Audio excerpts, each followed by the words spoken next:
I just want to welcome you to our coaching track 301, where we're talking about delegation. The definition of delegation is the ability to know what only you can do and what others can do. This is important in knowing what you're able to do and what other people can do. We have identified that this is one of the key things that are needed in leadership, but especially in the coaching role, because the bottom line is none of us can do everything. One analogy that I like is that we've gone through a couple different building projects as a church. And so if you ever start a building project, one of the things that you start with at somewhere near the beginning is you have to have some level of blueprint, or even before the blueprint, sometimes we're drawing out, not an official blueprint, but like on a napkin, what things could look like. And so it starts somewhere. But here's what happens if you don't delegate. If all you do is you keep doing tasks, essentially it's like us all that we're doing is doing the same task over and over again. We keep drawing on the napkin, but guess what? You never get the official plans. You never build a foundation. That means you can never build. And that actually impacts your team, that impacts the people that we can reach. So delegation is foundational in order for us to be able to reach people and to care for our teams. If we're stuck in task alone, we never can build. We can never build people. We can never advance. Delegation is so key. And so I'm hoping that we can get this as a church, and that you can get this to enable your teams to go to the next level. I know some of you guys might be naturally good at this. Some of you, it may be not your first inclination, but it is actually something that you can learn. If you're willing to learn, it's something that you can learn. But to start off, I want to talk to you a little bit about why we should delegate. Why do we delegate? Well, first of all, we delegate in order to reach more people. We see this actually with Jesus, is that he gathered and invested in 12 people, and that grew beyond the 12, and it kept growing, and you and I are testaments to that expansion. Well, part of that is that he began to delegate responsibility and authority in ministry as time went on. So we engage more people that way. This is important as a leader. There's a difference between a supersized contributor and a leader. So contributors are people who typically do tasks. They're good at doing stuff, and we need people who, some people are naturally good at tasks. Like they just like to know what to do and just keep doing it, and you need those people on your team. You can't actually do ministry without them. And some people are super contributors, meaning that they are not just good at doing tasks, but they are super good at high capacity of doing tasks. That, again, is not necessarily leadership. Now, it may be leadership by example, maybe leadership through, modeling, servant's heart, and things of that nature. But one of the key aspects of leading groups of people is you have to be able to delegate responsibility of knowing what only we can do and empowering other people to be able to do things as well. So here's the issue, is that over a period of time, your area of ministry will get more complex. There'll be more things, more people or different situations, and it will become very evident who's delegating and who's not. We've seen this whenever there's crisis or transition, this becomes more obvious. We've seen that whenever we've grown or transition, or whenever there's some level of crisis going on, we begin to see the tension points. And usually part of that tension points in who's struggling in their areas of ministry, and often it comes down to delegation, because people are like, I'm doing too much. I can't keep doing this. And when you dig down, it's like, oh, wow. It's not that you're doing too much. You're doing the wrong things. Meaning that if you actually were able to take the time to invest in the people and help train them up, it would actually even out. Meaning that you could spend your time actually helping them versus you just doing the same tasks. So it's going to reveal itself after some point. Another one is it increases your communication. That when you are working as a team, all of a sudden you can talk more about what's going on. If you're just doing it in and of yourselves, then it may just be that you're operating and other people may not know what's going on, or they may not know why. It's interesting that we find that sometimes even people who've been around the church a long time is they don't even realize a lot of what goes on behind the scenes. Like sometimes, if we do like a big event, people are like, well, I've been a part of the event for a long time. I know how this works. And yet they've never been behind the scenes. And in the first year, they are behind the scenes. All of a sudden, their mind is blown like, what? All this stuff goes into this? It's because they're not in the communication loop. And once we delegate, communication's improved where other people begin to understand what and how and why and where a lot more clearly. This alludes to another issue is it helps break out of silo thinking. In some churches and organizations, people are in silos. They only are focused on what they're doing. They're only focused in on their area. But if you're in a different company and you're in the marketing department, and then you got somebody else who's in HR, and you got somebody else who's kind of like in the leadership development, so to speak. Well, if they're not talking to each other, they can't really do their job as well as they possibly could, because if you understood HR and their onboarding process, it might help you do better with leadership development. And if you understand that, the marketing people might have a better idea of who they're trying to reach, both clients and new potential employees. It helps to have a better culture when teams are communicating. And this is something that we do. We don't do programs, and we don't do we do steps. Everything we do is a step, so our team's always working together. Delegation helps do that. Another thing about delegation is that it frees you up. It frees you up to do the more important things. And this is important because sometimes people will feel guilty, like, I have to do these things. It has to be me, because if you're doing these other things, you don't feel like you're doing as much. That is actually really an unhealthy way of thinking. As a leader, you have to be able to empower other people to do things, and you do different things. It actually creates a lid for your leadership that you can't, if you do we all have just a limited amount of time to do things. And so if you are focused in on the smaller things, you can't get the more important things done. And so I'll take an example from my home. If all I'm focused in on are the tasks at home, like mowing the lawn, the cleaning, and those are things that have to get done. But I have a family, I have a wife, and I have 4 kids. If I focus just on the tasks, and I don't focus on the spiritual development of my kids, I don't focus on, as a family, where we're going and what that looks like, we never worry about the more important things. We're just lost in the details. My kids are younger, but I'm developing them now to be able to do some of those things, and it's not the way it needs to be. Sometimes it's a learning process, but what ends up happening is they learn to do those things, then it frees up time for me and my wife to focus on the more important things. And that's, some things of where we sit down and actually take the time to talk about the Bible, we talk about their day, we take time as a family to go elsewhere. But one of the ways that happens is we've learned to delegate even within our family. Like my daughters are doing certain things, my sons are doing certain things. And that matters because it helps the health of our family be more effective. That's the same thing as leadership. It's not about doing less, it's about doing more of the right things. Here's one of the biggest things that we've seen as a problem when delegation isn't happening, is when you delegate, it lowers stress, it lowers burnout. Oftentimes when leaders get burned out, it actually isn't that they're doing too much. It's that they're doing too much of the wrong things, and therefore they don't feel like they can keep up. And if they're healthy, they'll recognize it. If they're not, they'll blame people. And so this is something that you have to, as a coach, you have to keep an eye on of what is the real core issue. Because almost always the issue they say is not the real issue.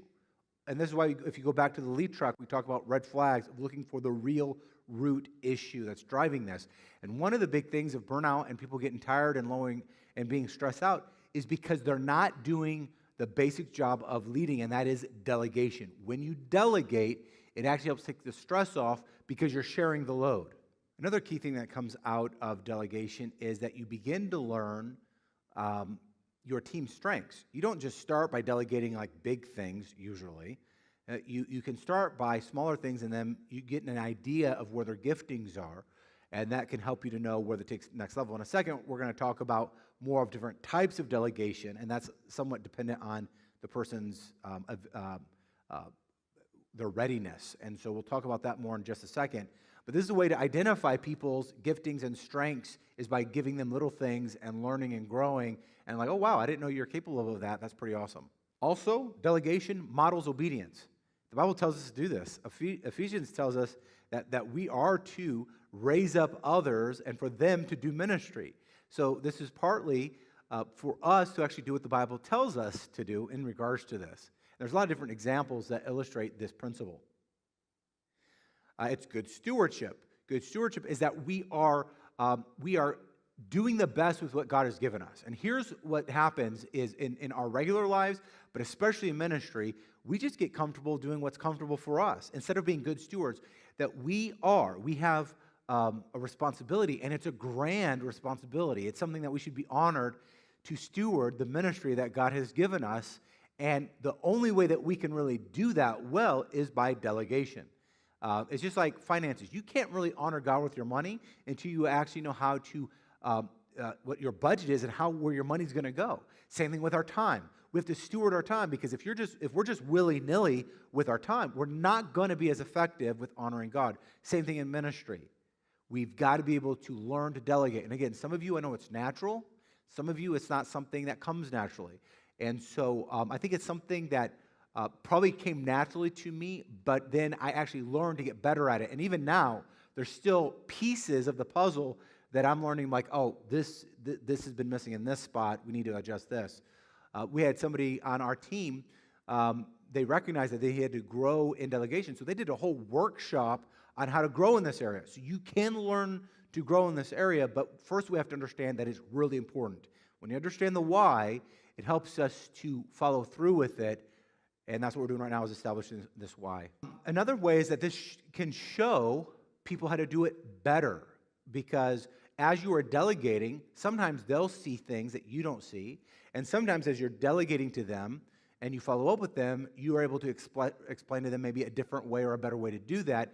It's not like you're checking your brain out at the door of like, oh, I'm just doing this mindless task. There's more of a give and take relationship in regards to that.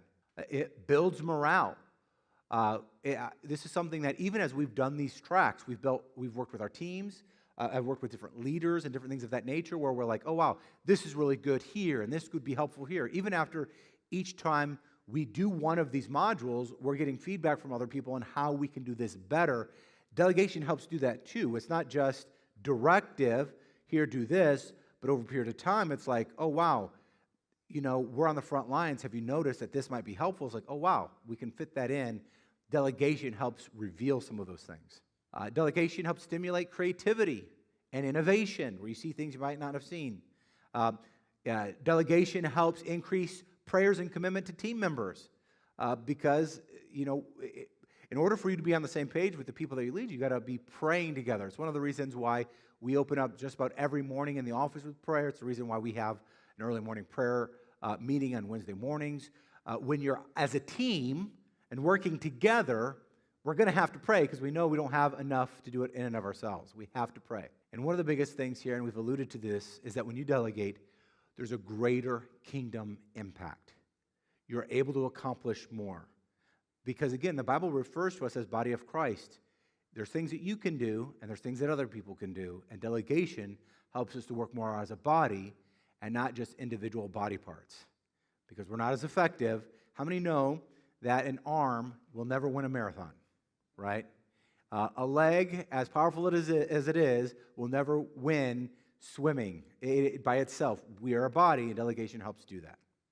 So what is delegation? We've talked about the why this is important. What is it?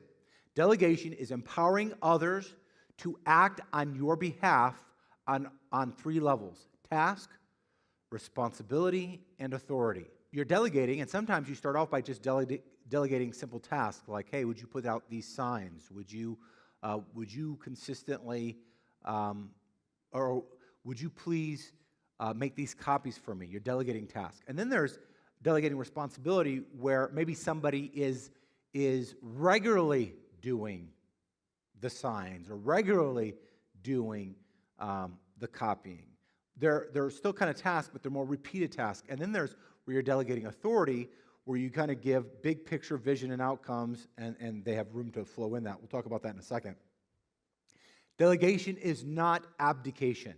Abdication is where you go, here it is, and then you have nothing to do with it. Just kind of like out of sight, out of mind. That is not what delegation is.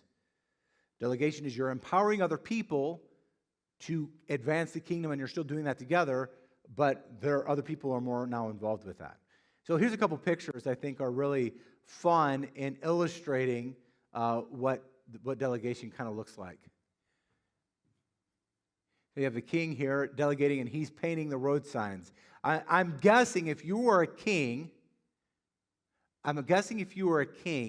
you have more important things to do than paint the road signs. And that is true for you as well. There are more important things, and this picture illustrates the problem if you're just stuck in the task, if you're just stuck in the here and now, and stuck in the woods. And this next one kind of highlights, though, and before I knew it, I delegated all my authority. So it's not abdication, because if you abdicate everything, then you'll lose authority, and so that's an important thing. Here's a really good picture of delegation. What you think work, and then what we think. So basically, like, if you're not delegating, you think, I am the master, I am the superhuman, I can carry it, the weight of the world all on my own. But the reality is, it looks more like my precious.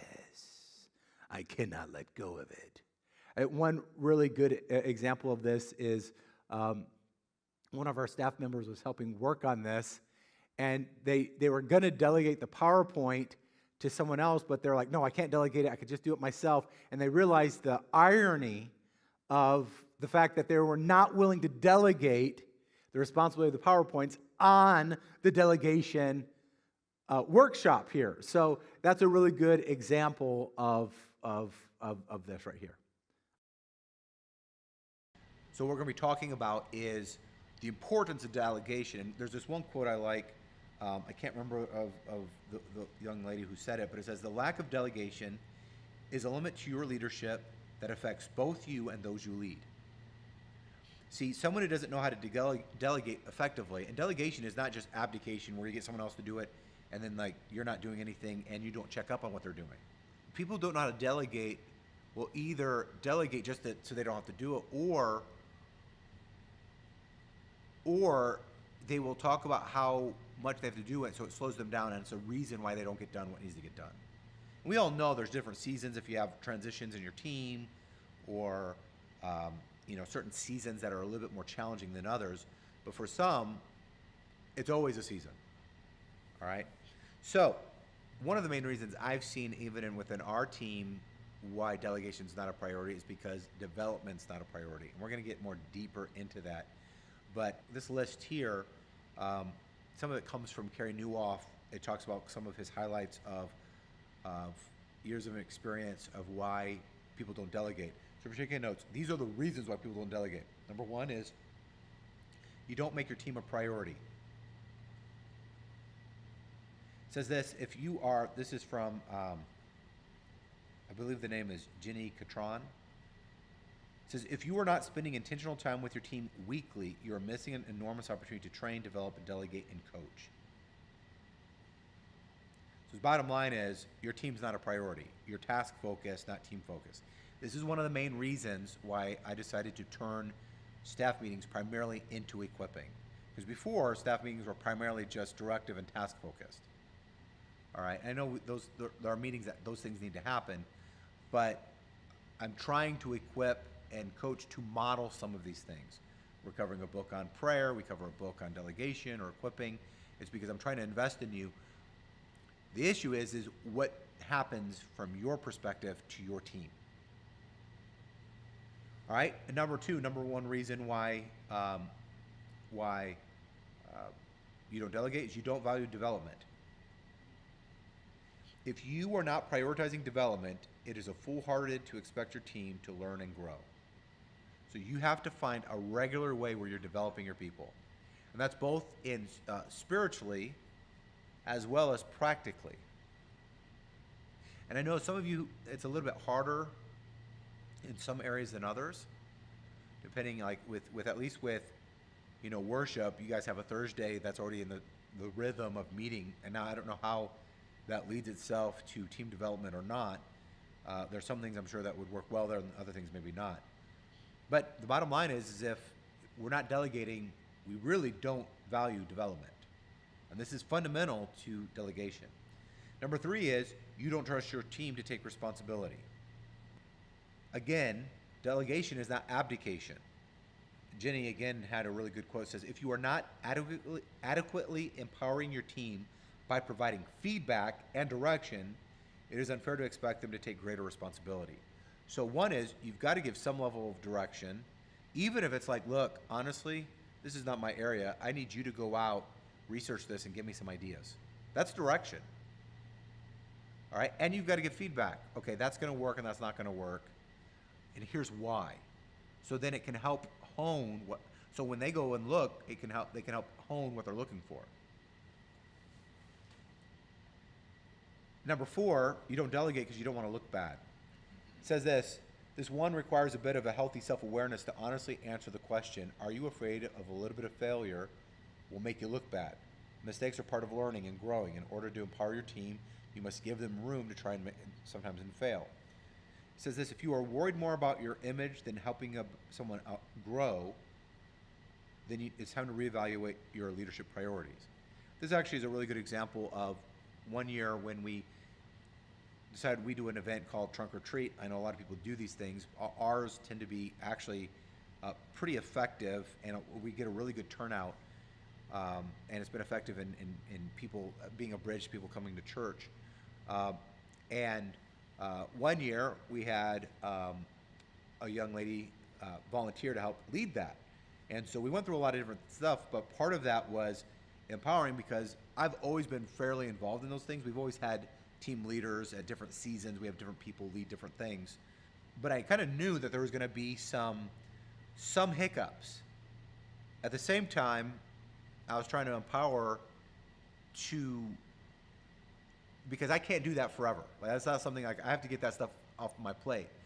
So we gave some tips, we talked about it and stuff like that. Obviously during the event, there are some things that went really well and some of the things that needed to be adjusted. Part of that is just experience. Part of that is problem solving in the moment. But what was cool is that the event went well. We survived it. We had a great turnout, and a lot was learned.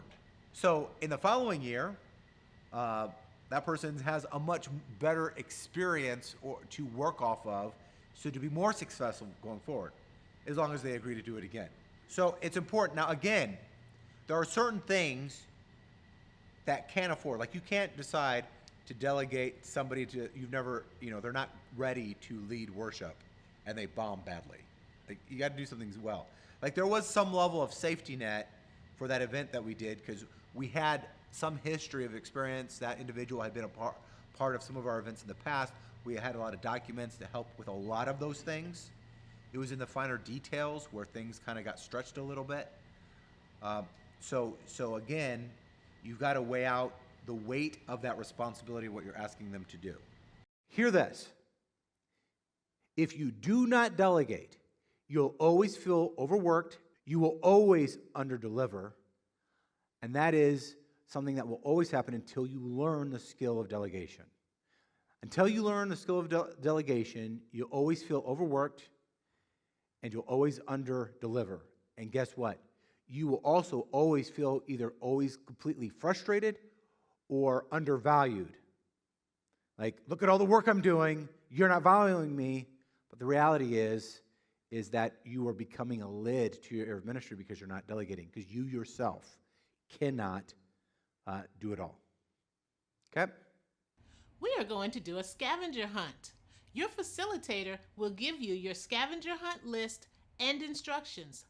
Follow the instructions carefully and meet back in the sanctuary when you are done.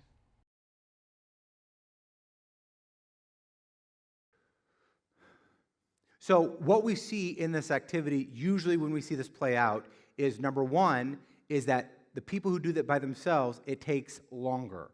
At the same time, other people, when they gather together, sometimes they skip steps, meaning they don't actually follow what's in here, they do their own thing, and it ends up costing them more time. For example, if you got together and you did not do exactly what was on the sheet, and you were even part of the red team, it took you longer because you didn't follow directions. Because it came together, you were supposed to find each of those items by yourself and then come together. So you, one person, was responsible for 5. You, one person, was not responsible for all the other people's 5s. You're responsible for your 5. And so if the red team, came together and did actually follow the directions, then they would have gone much faster than everyone else, but the people who were doing it by themselves would have taken longer. So there's 2 things here. One is it takes longer to do it by yourself. Number 2 is if it's not clear what's delegated, it will still cause more problems.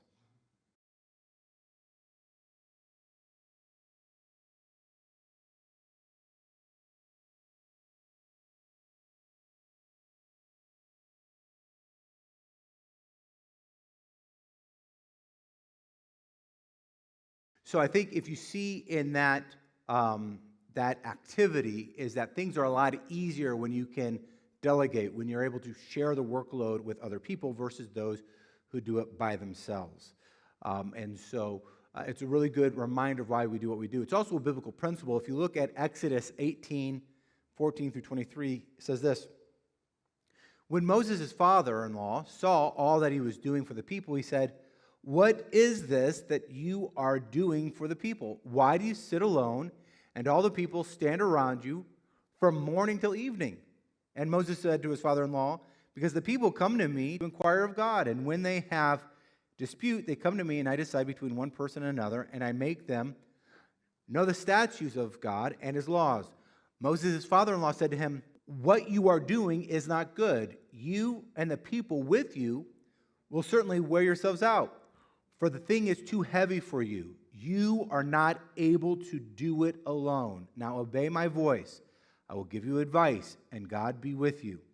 You shall represent the people before God and bring their cases to God, and you shall warn them about the statutes and the laws and make them know the way in which they must walk and what they must do. Moreover, look for able men from all the people, men who fear God, who are trustworthy and hate a bribe, and place such men over the people as chiefs of thousands, of hundreds, of 50s, and of 10s, and let them judge the people at all times. Every great matter they shall bring to you, but any small matter they shall decide themselves.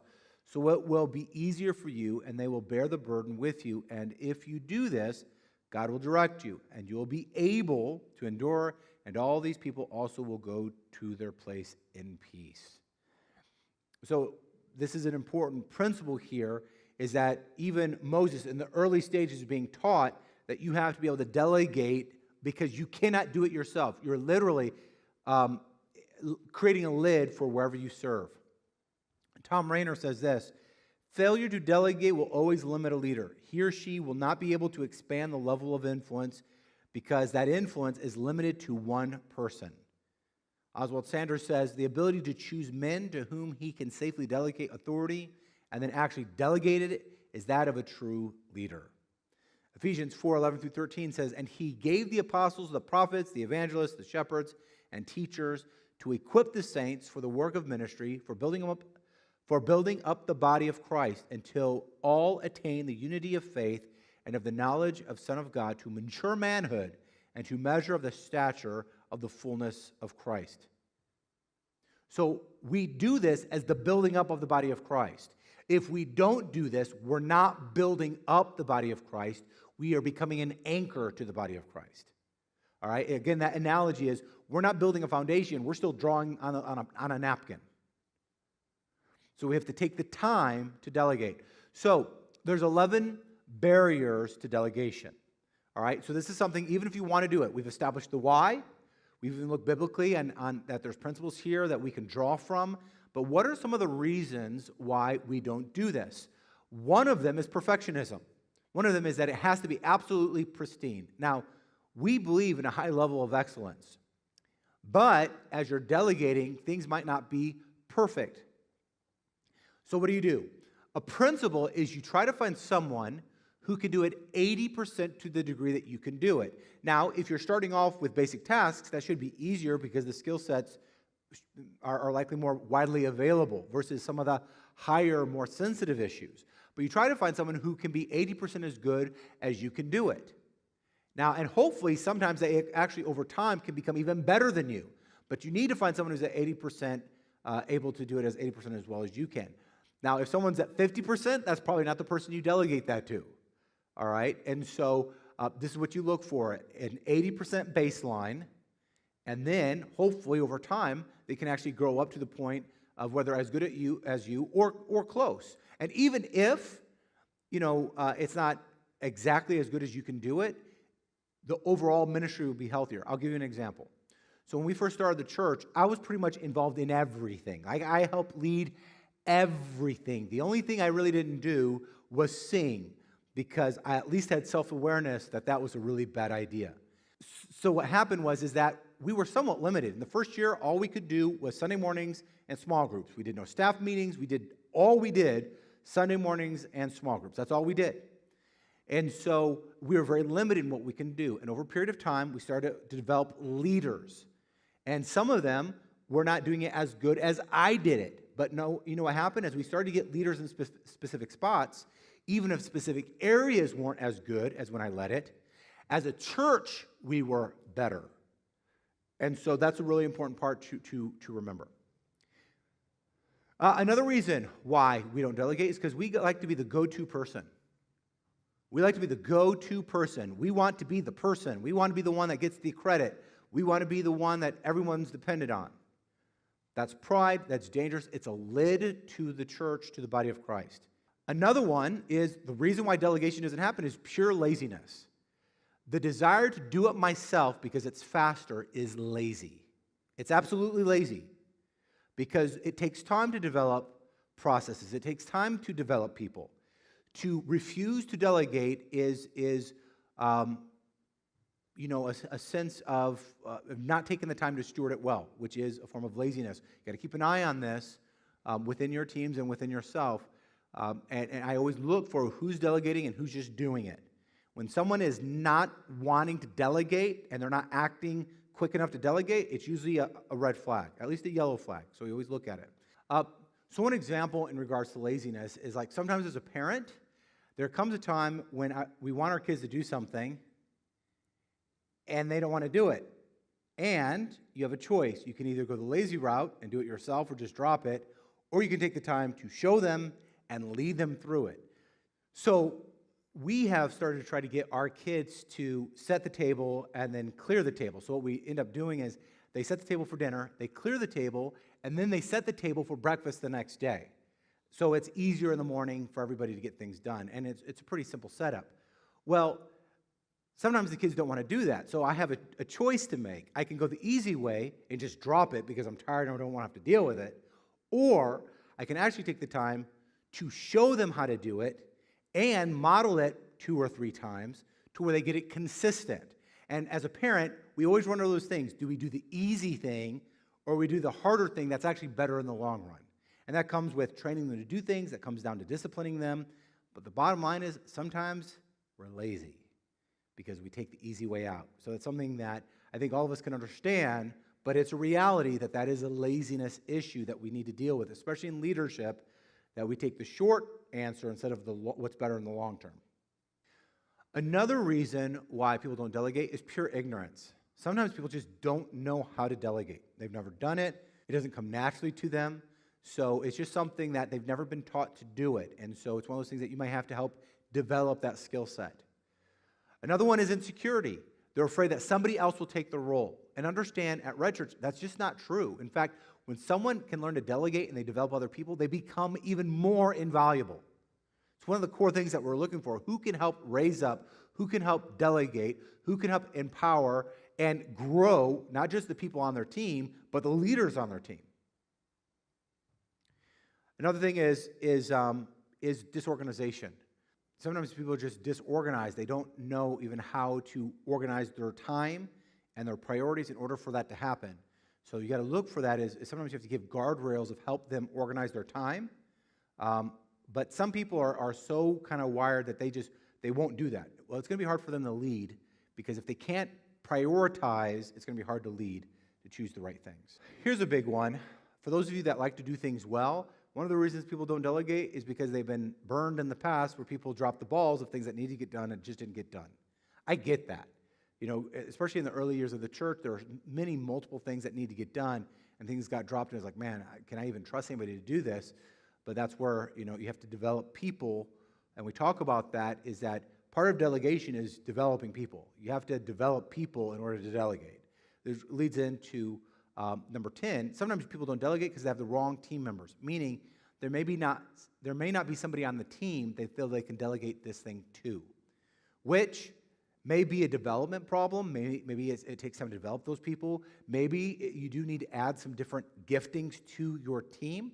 It may be that you need to look at your team and find out, why is it this way? Is it that because of the way you're wired, you've scared all the leaders away? Because if you don't delegate, the leaders will go away.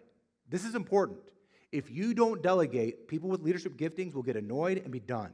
If you're just tasked and you do it yourself, the leaders are the first one to go. Because they may be the ones trying to help, say, look, maybe we should do this, maybe we should do that. But if you don't delegate, you're going to lose those leaders. So it's really important to take a look at that. But again, it may very well be that there's some giftings not on the team, and you might need to keep an eye out for it and recruit that gifting if needed. And then 11, it just may be that you have a lack of a delegation process, is that you just haven't, maybe you are organized, maybe you do want to do it, but you've not thought through how you do it. And lastly, it's that maybe we don't do it because we don't want to be disliked. One of the ways that this happens is that we say people's no for them. And this is really important if you're a leader. You never say somebody's no for them. What I mean by that is you give them the opportunity, that they have the choice.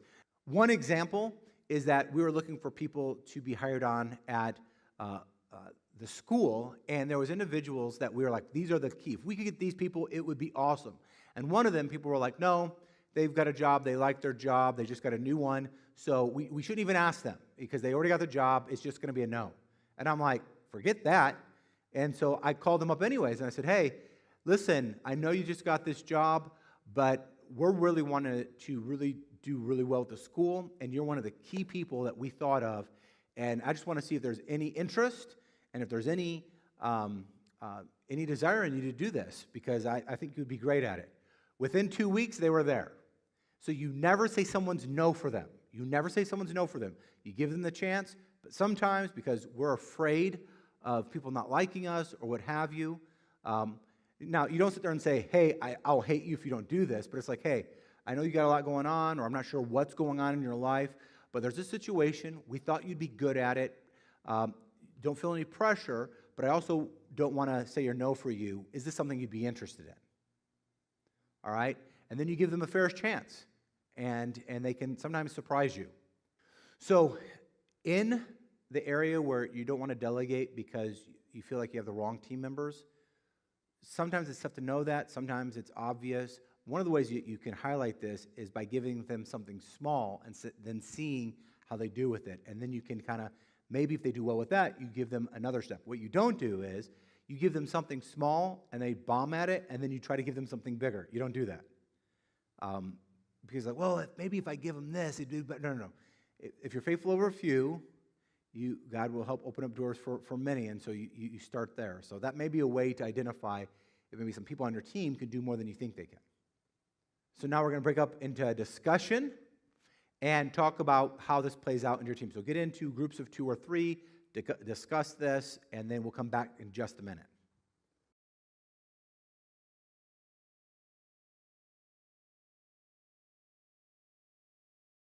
So now we're going to get into some of the steps of how do we actually do this. And I'm going to start off by sharing a video that we've done before, and then and so you'll be able to get some of the practical nuts and bolts on how to get started. So if you would, stay on here, take some good notes as we get into some of the practical nuts and bolts. That video is going to be determining what I can delegate, and this video is going to highlight, how do we actually begin to delegate. So it's a process by which we do it. It's a simple process, but it's something I think will be very helpful. So pay attention, fill out the notes, and hopefully this will be helpful for you. Hello and welcome to the Jason O'Neill YouTube channel. What we're going to talk about today is going to continue on to some leadership tips, some just very practical things, and we're going to talk about the issue of delegation. If your to-do list is piling up, what do you do with it? How can you be effective? How can you keep it from overwhelming you?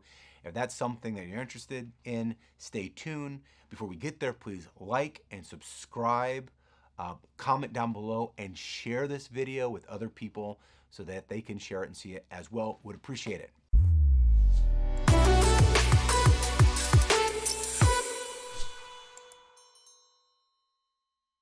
All right, let's get into it. Oftentimes, people's to-do lists are longer than the amount of time that they have to actually get things done.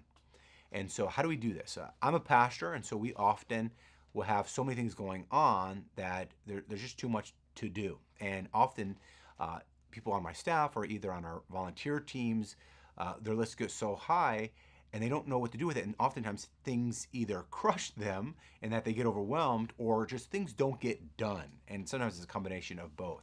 So I'm going to give some basic tips on how you can delegate. And so I have a couple of different steps in order for you to help with your delegation. And I'll make one suggestion on the front end.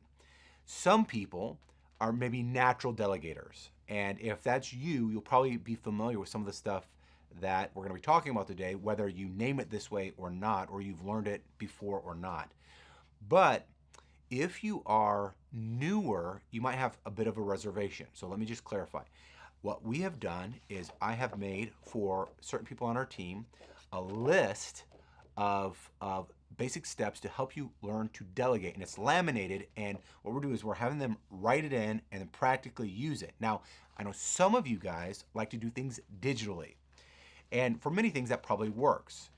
But what we have seen is that while digital can be convenient, it's often not effective, and people lose it or put it to a place and never find it, and things get dropped repeatedly. So what I encourage people to do is start with a hard copy, and then once it becomes like second nature, once you feel comfortable with it, then perhaps you can use it on a digital form. However, you need to kind of track it. If you start to do digital and it starts to drop back and it starts not to work again, then maybe you need to go back to the hard copy. So the point of this, having a hard copy in this digital world, is to help develop a certain level of discipline and a habit.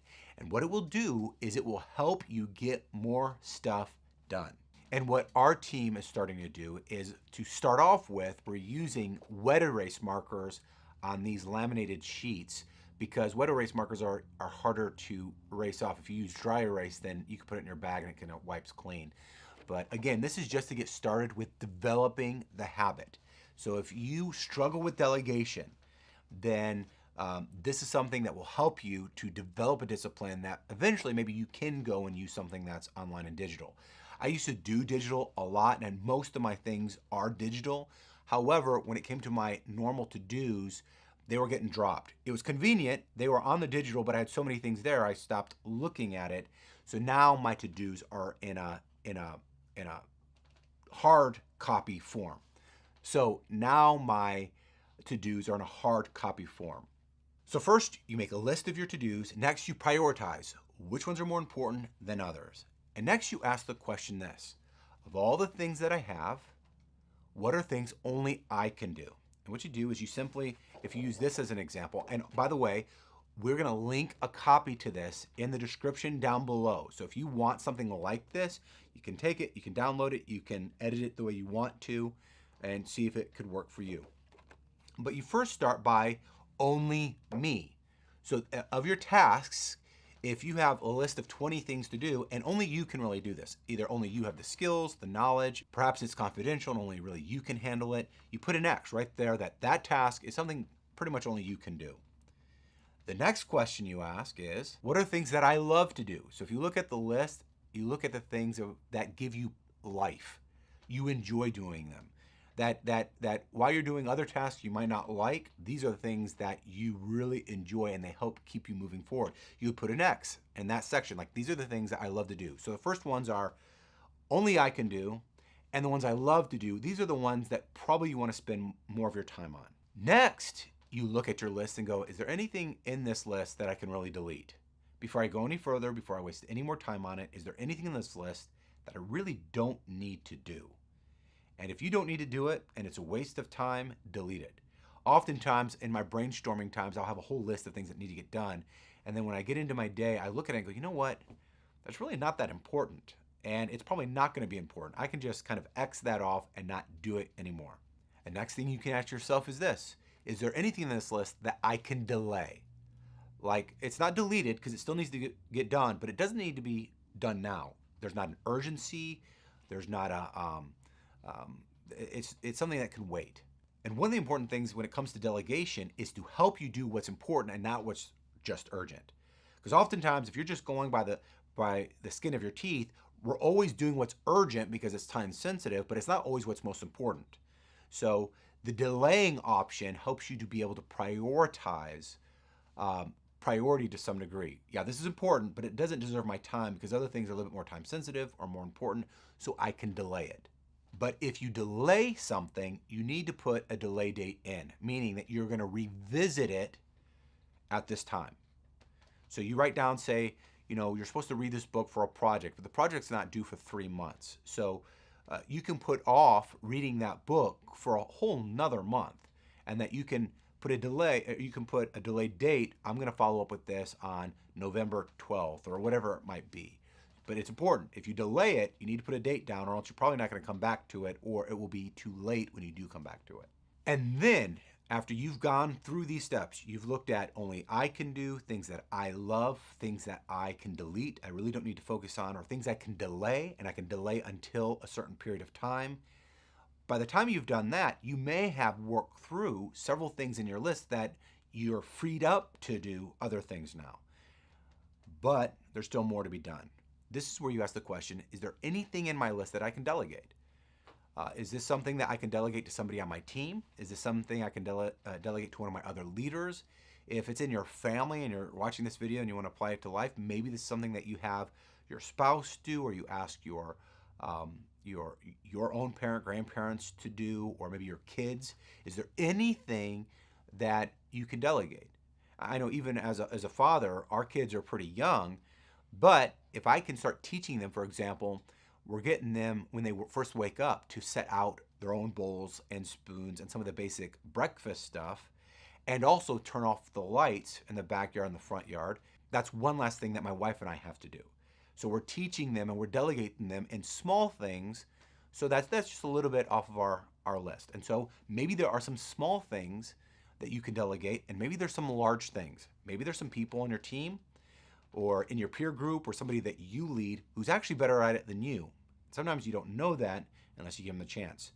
Delegate. What do you delegate? So when you decide that there's something in your list to delegate, you have to ask yourself, whom am I going to delegate to?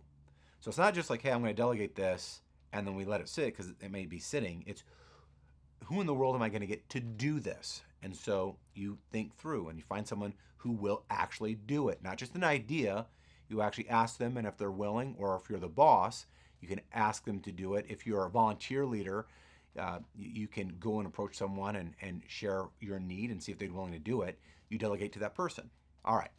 And here's the difference between delegation and abdication. Because sometimes people will give responsibility to someone else, but then it kind of drops.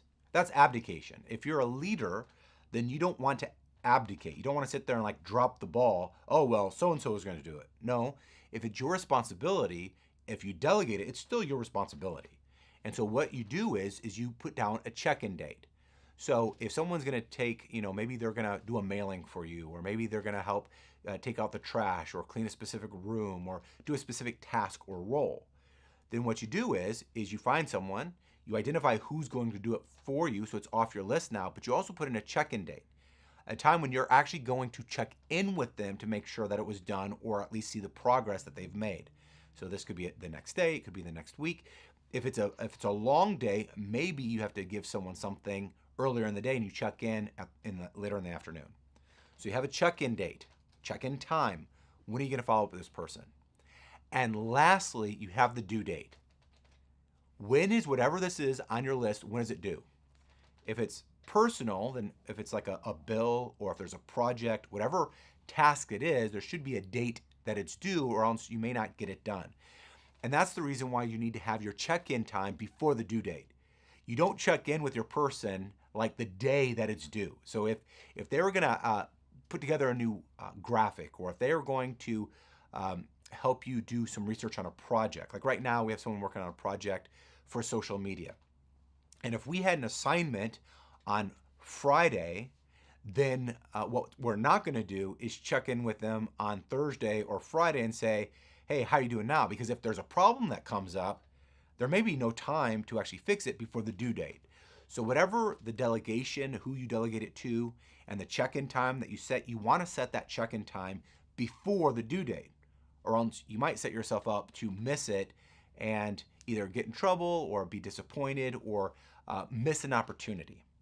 So once you've done that, you've gone through your list and you've kind of have a game plan of how you deal with your stuff, your tasks. And the next day, you might need to start over. If you checked off one, you start over again. And you do this and you use something like this as a tool until you do it like second nature, and then perhaps you find a different way. Maybe at that point you go to a digital option, or maybe you just keep using it if you like it. All right, so that's my little training on delegation. If you would like something like this, if you want this template, we're gonna link it down below in the description section. So again, if you want some more of these leadership training tips, go ahead and like and subscribe to this channel, and also share it with other people on your team or in your groups and have them share it as well.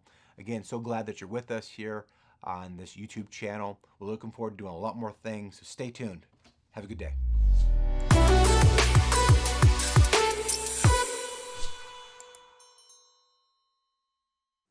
So we talked about determining what we can delegate.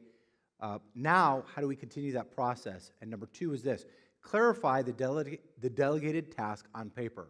So what you do is you write out step by step how to do each task. Maybe you type it up. You think through it to see if that actually makes sense. You just don't type it up and just not look at it again. You tweak if needed. Sometimes this is helpful, and it should precede delegation so it's clear. Again, you can see that there's a difference between like an in-the-moment task, like, hey, could you go do this, versus something that's more ongoing.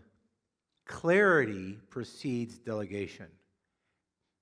And it may be tempting to skip this shortcut, but it's something that probably is very helpful. Actually, this step is really important because I think it's one of the biggest pieces missing, actually, organizationally for a long season for the church, is that we weren't kind of getting some of this stuff written down so we could be specific of what it looked like. So don't skip this step, it's really important.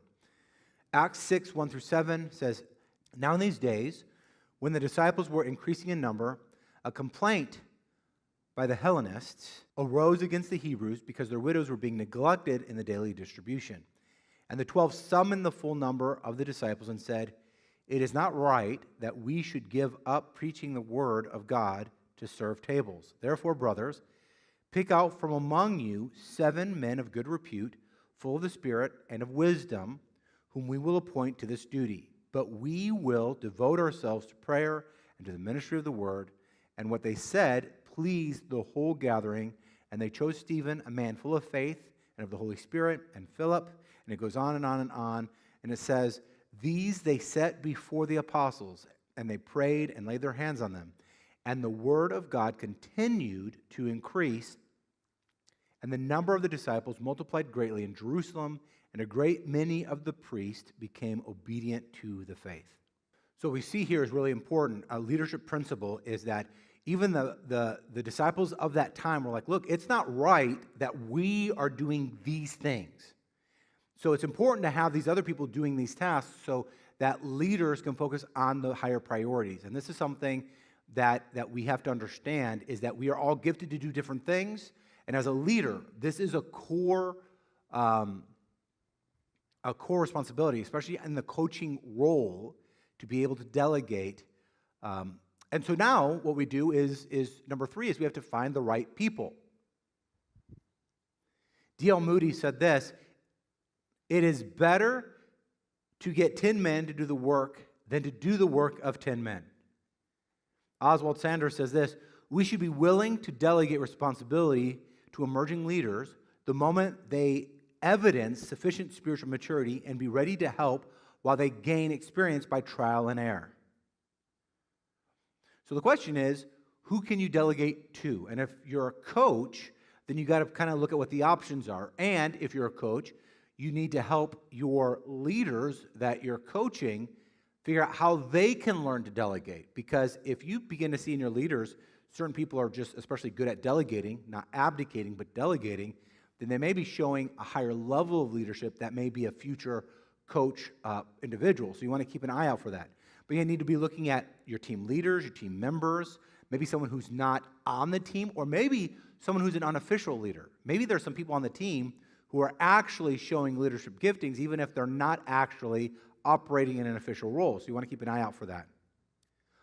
Another way to delegate, in some ways, is to look for an outside source. What I mean by that is if there's some level of equipping. Well, sometimes we like to do equipping ourselves, but maybe there's an outside source that will save some time and energy that's covering what you need to cover, and that saves you some valuable time. So there may be a different way to delegate that by looking at some level of outside resource. Acts 11:19-25 says, "Now those who were scattered because of the persecution that arose over Stephen traveled as far," and it talks about Stephen throughout this whole process, and it says, "And the hand of the Lord was with them, and a great number who believed turned to the Lord. The report of this came to the ears of the church in Jerusalem, and they sent Barnabas to Antioch. When they came and saw the grace of God, he was glad, and he was exhorted them all to remain faithful to the Lord and steadfast purpose, for he was a good man, full of the Holy Spirit and faith, and great as many were added to the Lord." So Barnabas went to Tarsus to look for Saul.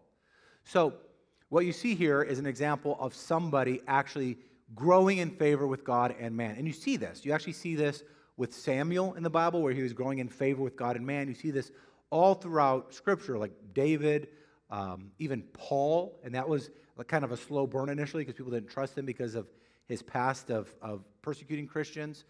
But the point of this is to be keeping an eye out for people who are growing in favor with God and man, meaning like when other people are like, "Hey man, I love having this person on our team." All right, well that's great. That's not the only indicator, but it may be a good indicator.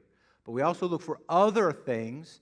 Are they spiritually mature enough for this specific role? So what we're going to do here is when you look to someone to delegate to, you need to consider 5 things. So write this down, 5 things. One is competency. Does this person have the competency for this particular role? So for example, the core competency of a coach is the ability to help people grow through the right experiences. So that means that they are showing an ability to help people grow by helping them take the right steps. Like, oh wow, that person would be really good with this if they could learn that. But you have to process that in the context that you're asking them. Do they have if you're asking them to write something for the team, do they have a spirit of excellence? Or are they just getting by? Is something like if it's editing, or do they have good grammar, or whatever the gifting is, they have to have the competency for that particular area. You don't want to set them up to fail, so you try to find something that they're good at. The next one is character. Does this person have the character for this level of role? And of course, there's obviously a different requirement if someone's a greeter versus if someone's leading in kids ministry. So you're looking for the character. The next thing is commitment. This is, do they have the commitment to do well in this role? For example, do they have a commitment to the Lord? Do they have a commitment to the church, to the vision, to the team? Do they have the commitment to be able to pull that out? And so between character and commitment, you can identify, like, is this person dependable? Is this person like somebody you can rely on? Are they showing up on time? Because if they're always late, it's going to be hard for them to lead in the next level. So because other people will see that, and then other people will become late because of their leader. So you have to be looking at these things. The next one is chemistry. Does this person work well with others? Do they also, jive, so to speak, with our values? Because you may have really good people who want the church to be something completely different. And they may be trying to change the church to be what they want it to be. And so you have to be cautious for someone who you may like personally, but if they're trying to take the church in a different direction, you may want to think about that. And then capacity.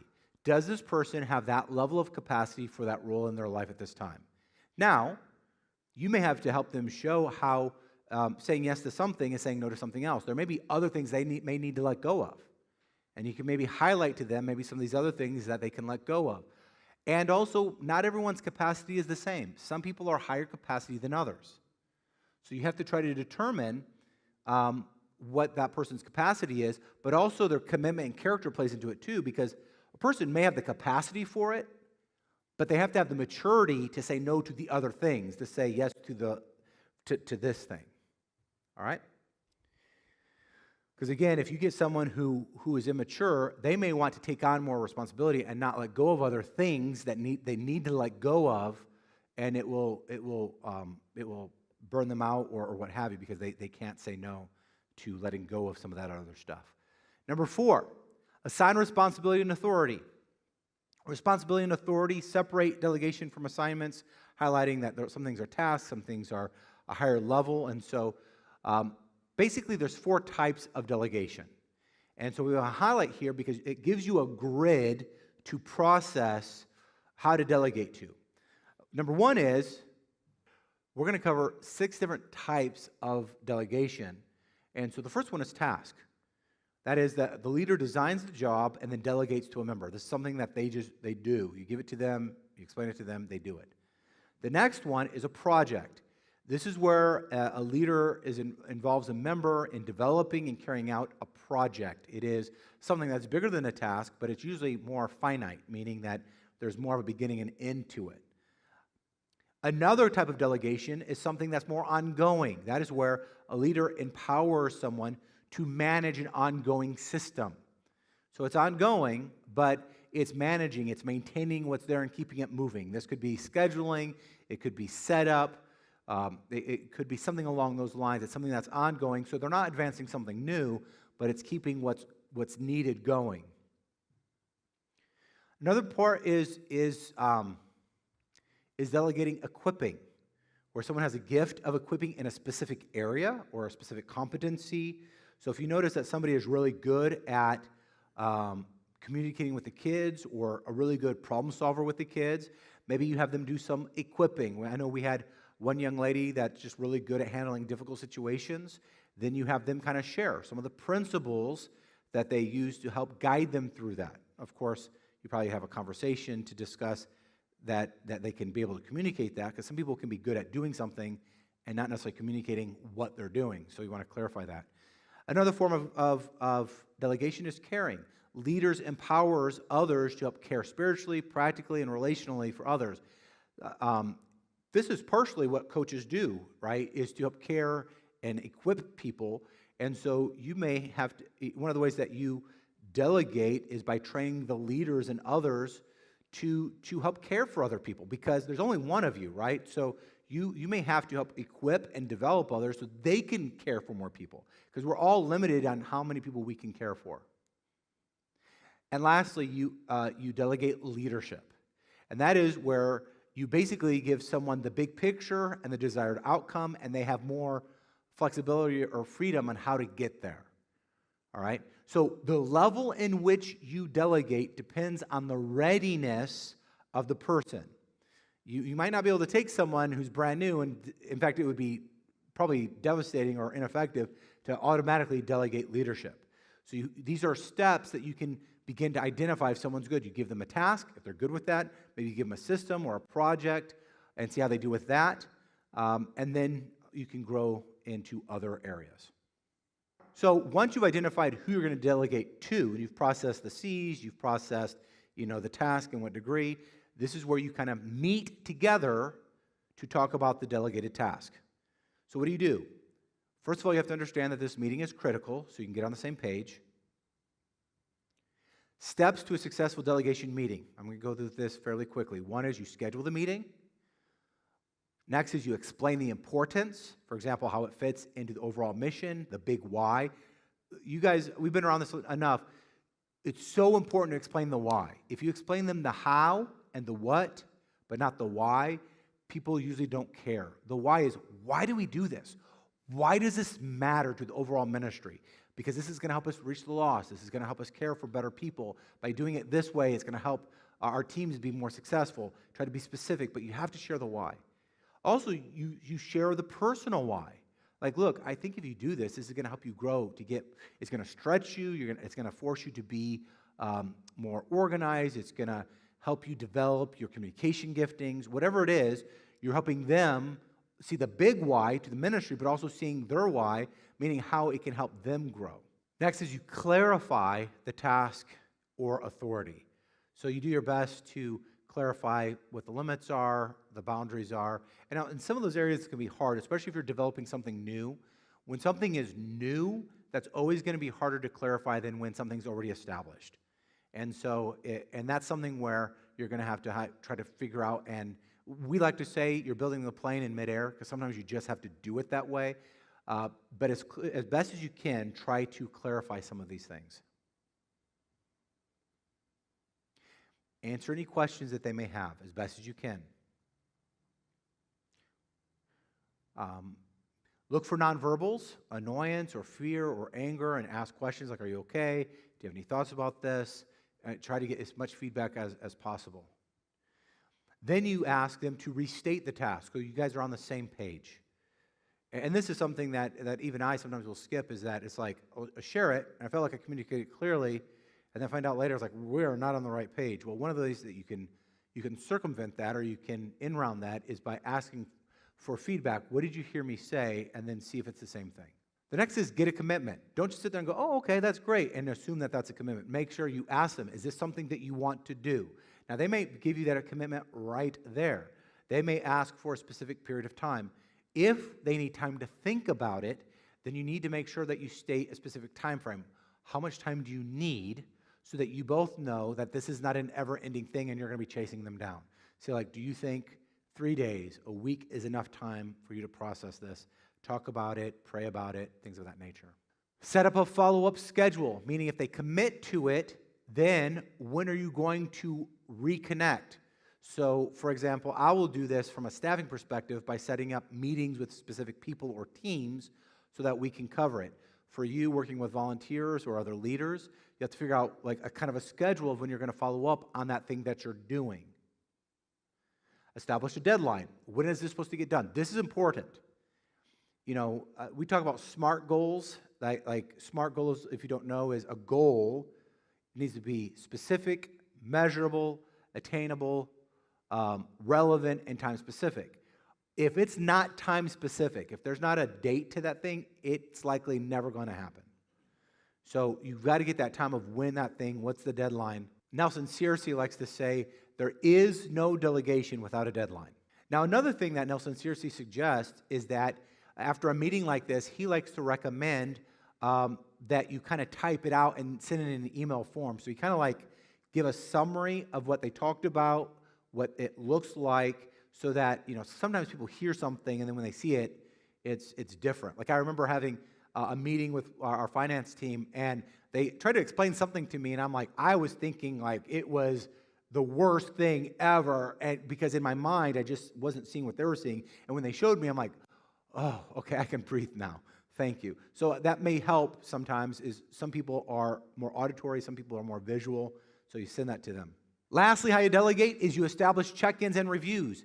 In the early stages, the more checking in is necessary. Also, as you start to learn people, some people are just more naturally motivated, so you may have to check in with them less. Unless they're highly motivated, and sometimes they tend to go sideways, and you may still need to be regularly meeting with them for different reasons, though. So you set up times to connect. As over a period of time, as someone gets comfortable with what they're doing, that should happen less and less and less. Like, for example, if you're a small group coach, there are some leaders, especially if they're new or in specific kind of more challenging small groups, you're probably going to need to check with them more than, say, some people who are veterans who got this and do it really, really well. And so you have to figure out which ones you're on. So some people highlight a myth that delegation is 1 + 1 = 2. That's usually not true. At first, if you do it well, it's 1 + 1 = 1.8. Because again, 80% of who you are, it's not going to be usually as good. Unless the person is just, maybe they end up being better than you at it. Or, maybe they are. But most of the time, it's 1.8. Over time, though, 1 + 1 = 3. What we mean by that is as you're delegating, it actually empowers the ministry to be exponentially better and healthier as time goes on. So when you delegate something, there's different types of check-ins. And this is one of the biggest things that in the early stages of the ministry, was my biggest issue. And part of it was lack of time. Part of it was that I wasn't processing it, was that you've got to check in. If you delegate, you've got to check in. And so we started to create staff meetings where we were kind of reviewing some of these things and other kind of meetings to make sure that we're on the same page. But there's different types of check-ins. So here's some quick ones I'm going to go through. One is updates. How are you doing? Everything okay? Things of that nature. Support. What do you need from me? Is there anything I can do to help you? 3 is encourage. I see progress. Good work. It's a good job. Thanks for doing that. Adjustment. Let's revisit this part of the process. This is not working, or there's new information we need to process. So this may play into what you're doing. So that's where you are doing an adjustment. Agreement. Are we still on track with this? For example, if you're doing a building or if you're doing a project and there's deadlines, like, are we still good with the porta potties? Are we still good with the handouts? Are we still good? Like, where's that at? And then the problem check-in. Things have gotten stalled. There's some conflict going on. There's some confusion. If you do that, if you do a problem check-in, here's some basic steps. One is you summarize. You try to summarize what the problem is. Next is you offer suggestions, perhaps on how to fix the problem. You even maybe ask, like, have you thought about any solutions to this? What solutions are you thinking about? Because this can actually help you identify if there's someone who can critically and creatively think. Because they may actually come up and have the right solutions, but they may not have the confidence to run with it. So if you hear it, you sit there and go, that's actually a good option. I do this all the time with our teams. I'm like, all right, here's a problem. What do you guys think? And sometimes it's like, yeah, that's exactly right. That's good. Sometimes it's something I didn't even think about. I'm like, that's a good idea. Let's do that. Other times it's like, okay, I think we're heading in the wrong direction. You might want to process this. So for me, I don't feel the need to always be with my ideas. Like, part of me is like, hey, the big picture things we need to be heading in the right direction, but sometimes the best ideas come out of just having discussions. So that's one thing that you do, is you look for suggestions and you offer suggestions on what needs to be done. Next is solution. Determine what the solution is. What is the solution? How do you carry it out? And then you set a new course. How do we get back on track? What does this look like practically? Not just in concept, but practically. So here's a note. You want to fight the tendency to take back. Unless someone is being unteachable, rebellious, or they've totally abdicated their role, you want to do your best to not take it back. There may be some unique situations, like it's going to be a train wreck. Let's say that Easter's coming up, and there's these things that are like all these other areas of ministry are dependent on it, and one person is totally failing. Now, if you go through the processes, the chances of that happening are much lower, but in rare cases, do you take it back? Many failures happen when you don't check in, or when check-ins happen much later. So this is something that we've started doing, and it's much healthier to do it this way, is you don't just have a due date. You don't just have a date, this is when it's due. You also have check-in dates prior to that.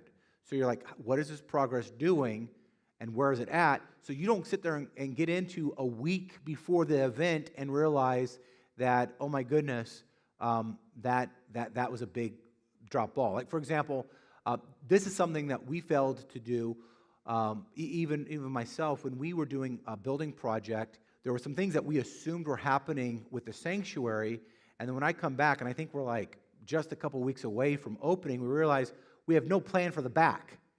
There's no, what I mean by for the stage. So we had all these issues with windows and different things like that, and we figured out that the issue is what we thought and what the contractors thought. We just weren't processing it because we didn't plan check-in times in the beginning.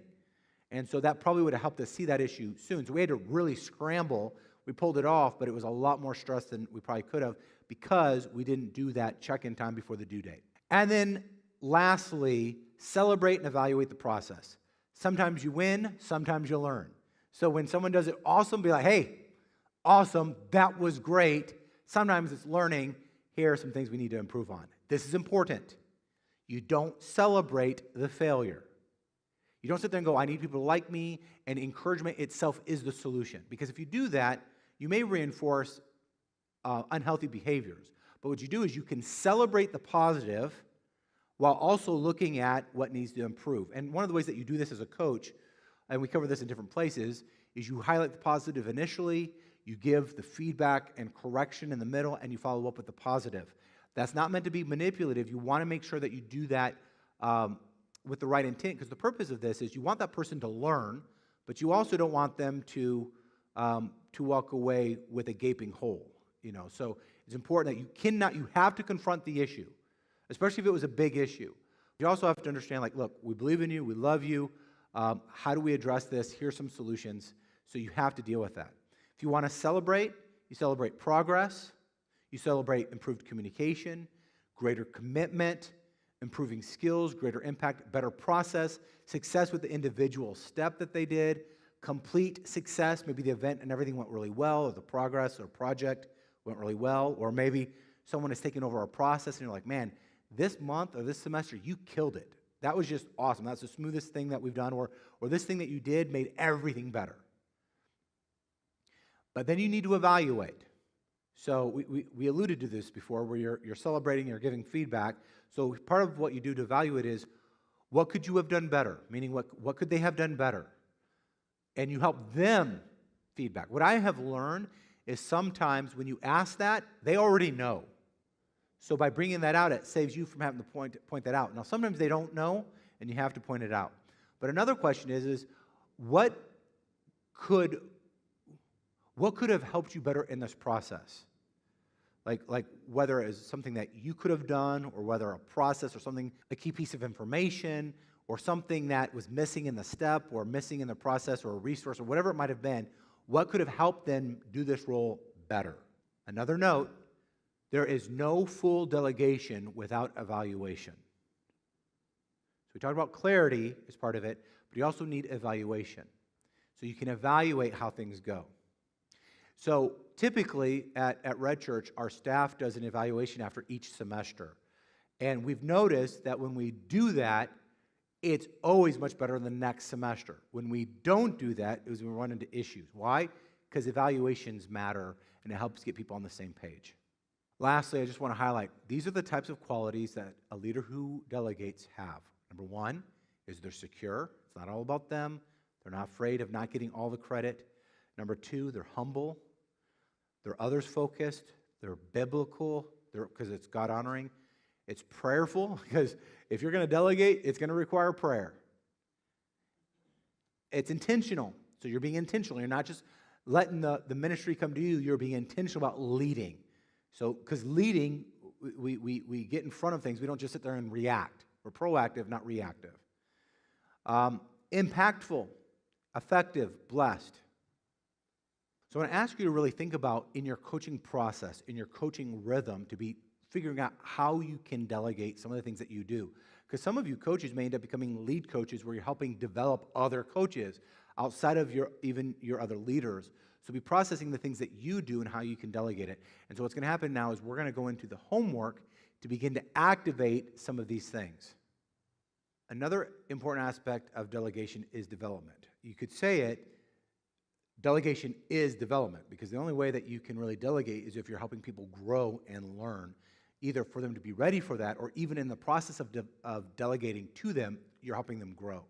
So we're going to have more equipping on this issue, because not everyone's going to be ready. If you're looking for the person to make every different role, they're not going to be ready. Some of those people are going to start on the task level, and then projects and systems, and they're going to be developed. So development is a key aspect to delegation. Using the delegation grid provided, track 4 projects this week. Delegate one of them as the delegated task. Be sure to include what you are delegating, to whom you are delegating it, a check-in date, and a due date. Be prepared to share your experience with your group next week.